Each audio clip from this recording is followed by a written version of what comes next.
shirkan toddobaadlaha ah oo iskugu yimaadeen gudoomiyaasha degmooyinka iyo agaasimayaasha ka tirsan gobolka Banaadir ayaa ahaa mid su'aalo la iskaga weydiinayo waxa uu qabsoomay maamulka gobolka Banaadir toddobaadkii aynu ku soo gudubnay qodobada ugu muhiimsanaa ee looga hadlay shirka ayaa waxa qayb ka ahaa sugidda amniga dhismaha wadooyinka ka shaqeynta nadaafadda iyo sidii loo qaadi lahaa canshuuraha markii uu shirka soo idlaaday ayaa afayeenka maamulka gobolka Banaadir warbaahinta ugu warbixiyay wixii ka soo baxay shirkaasi saldhigga booliiska iyo taliyaha nabad sugidda ay mas'uul ka yihiin waxa ka dhacaya deegaankooda oo lagu xisaabtamayo iyana waxyaabaha maanta aad iyo aad looga hadlay ay yahay sidoo kale waxaa bilaaban doona tartankii isboortiga degmooyinka gobolka Banaadir 17 degmo dhawaan oo furmi doona maalinta talaadada waa qoratuurkii degmooyinka gobolka Banaadir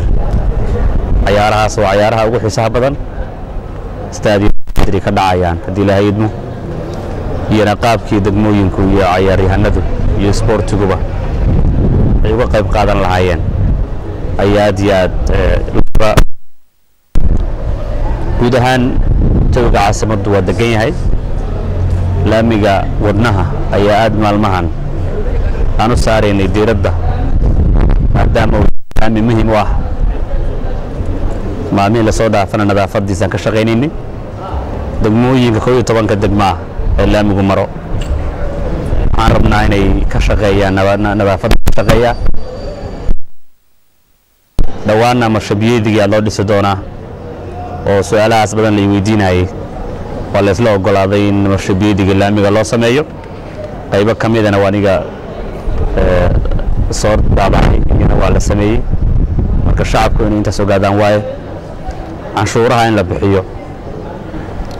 oo canshuuraha guryaha waliba la bixiyo si wadanka inuu u dhisano iyana waxyaabaha aad iyo aad looga hadlayo kamid ahayd